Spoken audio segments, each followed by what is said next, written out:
Kali ini, kita akan membedah sebuah esai teologis yang menarik banget. Judulnya, Anatomi Ketidakpercayaan dan Erosi Jiwa. Penasaran kan apa isinya? Yuk kita langsung lihat aja poin-poin utamanya. Oke, untuk memulainya, kita langsung aja masuk ke pertanyaan sentral yang jadi dasar dari seluruh pembahasan dalam esai ini. Nah, penulisnya ini membangun seluruh argumennya di atas satu istilah kunci dari bahasa Turki, yaitu ilhat. Dan ternyata ini bukan sekedar istilah biasa loh, maknanya jauh lebih dalam dari sekedar nggak percaya Tuhan. Oke, jadi apa sih sebenarnya ilhat ini menurut si penulis? Yuk kita bedah bareng-barang konsep intinya.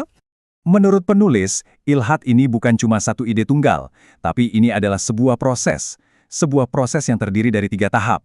Mulai dari pikiran, lanjut ke imajinasi, dan puncaknya ada di tindakan. Jadi ini benar-benar mempengaruhi segalanya. Nah, setelah kita paham konsepnya, sekarang kita geser sedikit nih. Kita coba lihat gimana penulis mendiagnosis kondisi sosial atau, kondisi masyarakat yang menurutnya bikin fenomena ini bisa menyebar luas.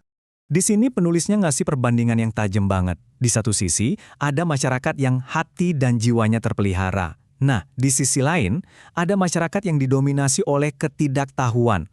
Menurut dia, di lingkungan yang kedua inilah yang mengabaikan spiritualitas dan intelektualitas, disitulah ketidakpercayaan bisa tumbuh subur. Penulis ini memaparkan alur yang menarik banget. Menurut dia, semua ini tuh nggak dimulai dari penolakan terang-terangan loh. Justru, awalnya cuma dari sikap cuek atau nggak peduli sama urusan iman. Dari situ, mulai deh cari-cari alasan kecil buat ragu, dan keraguan itu, bisa tumbuh cepet banget. Dan yang menarik, penulis mengklaim kalau jalan ini sebenarnya nggak punya dasar ilmiah yang kuat. Dan sekarang, analisisnya masuk ke area yang cukup sensitif. Penulis menyoroti sesuatu yang menurutnya sering disalahgunakan untuk mendukung ketidakpercayaan. Apa itu? Sains. Ya, sains itu sendiri. Jadi, poin pentingnya di sini adalah penulis berargumen kalau alam dan hukum-hukum sains itu sering banget disalahartikan, seolah-olah mereka itu sumber dari segala sesuatu. Padahal, menurut penulis, alam dan sains itu cuma sistem yang diciptakan oleh Tuhan, bukan penciptanya itu sendiri. Untuk menantang gagasan bahwa alam adalah pencipta utama, penulis melontarkan pertanyaan retoris yang bikin kita mikir. Dia bilang, kalau alam ini ibarat pabrik yang produksinya melimpah ruah, dari mana coba datangnya semua harmoni dan kekuatan produktif ini? Pertanyaan yang dalam kan? Nah, penulis ini bahkan lebih spesifik lagi. Dia menyoroti beberapa teori seperti evolusi dan transformasisme dan mengklaim bahwa teori-teori ini sekarang cuma teori fantasi yang udah nggak punya nilai ilmiah lagi. Alasannya, menurut dia, teori-teori ini udah terpatahkan oleh penemuan-penemuan baru di bidang genetika. Dari semua argumen itu, penulis akhirnya sampai pada sebuah kesimpulan yang cukup tegas. Menurut dia, setelah semua klarifikasi ilmiah, ketidakpercayaan modern itu sebenarnya bukan lagi soal intelektual, tapi lebih ke penyimpangan temperamen, keras kepala, dan sebuah keputusan yang emang udah diambil dari awal.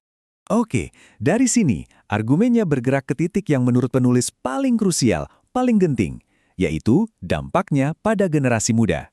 Ini dia medan pertempuran utamanya. Kenapa kaum muda? Nah, menurut teks ini, ada sesuatu yang alami dari anak muda, keinginan untuk bebas tanpa batas, untuk merasakan kesenangan. Dan justru hasrat alami inilah yang membuat mereka jadi target utama dari apa yang disebut ilhat. Penulis ini punya cara yang sangat visual untuk menggambarkan kondisi intelektual generasi muda yang menurutnya nggak stabil. Dia melukiskan gimana ideologi mereka bisa gonta-ganti dalam sehari. Kita mulai dari pagi hari, mereka bisa jadi seorang nihilis. Pas masuk siang hari, pandangannya udah berubah lagi. Sekarang mereka jadi penganut Marxisme-Leninisme. Lanjut ke sore hari, ganti lagi. Kali ini, mereka menganut eksistensialisme. Dan puncaknya, pas malam tiba, mereka beralih ke Hitlerisme. Tentu saja ini adalah contoh yang sangat provokatif ya, tapi penulis menggunakannya untuk menekankan betapa bahayanya ketidakstabilan ideologi yang dia lihat.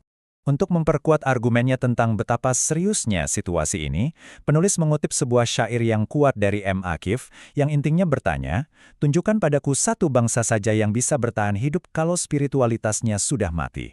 Sebuah pengingat yang keras ya. Nah, semua ini muaranya kemana? Ke sebuah konsep lain yang disebut ibah hilik. Ini pada dasarnya adalah filosofi permisif, di mana keyakinannya adalah semua boleh, semua harus dicoba. Penulis mengaitkan ini dengan pemikir-pemikir seperti Sartre dan Camus. Oke, setelah menjabarkan semua masalahnya dari akar sampai dampaknya, penulis tentu nggak berhenti di situ. Dia juga menawarkan sebuah solusi. Jadi apa resep dari penulis? Dia menyerukan adanya semacam mobilisasi dalam belajar dan mengajar. Tujuannya apa? Untuk memberikan kaum muda stabilitas dalam berpikir, asupan untuk hati dan jiwa, perlindungan dari ide-ide yang ia sebut fantasi, dan yang paling penting, kemampuan untuk berpikir secara sistematis. Intinya, tujuan akhirnya adalah sebuah pernikahan antara hati dan pikiran, sebuah pendekatan holistik yang menyatukan intelektualitas dan spiritualitas. Ini semua menurut penulis demi menyelamatkan generasi masa depan dari apa yang dia lihat sebagai penderitaan panjang. Nah, barusan kita sudah membedah satu anatomi ketidakpercayaan dari satu perspektif teologis yang spesifik. Tentu ini jadi pemantik diskusi yang menarik kan? Ini membuat kita berpikir, kira-kira kerangka berpikir lain apa ya? Mungkin dari sisi sosiologi, psikologi, atau filsafat yang bisa kita gunakan untuk memahami fenomena yang sama kompleksnya ini. Sesuatu untuk kita renungkan bersama.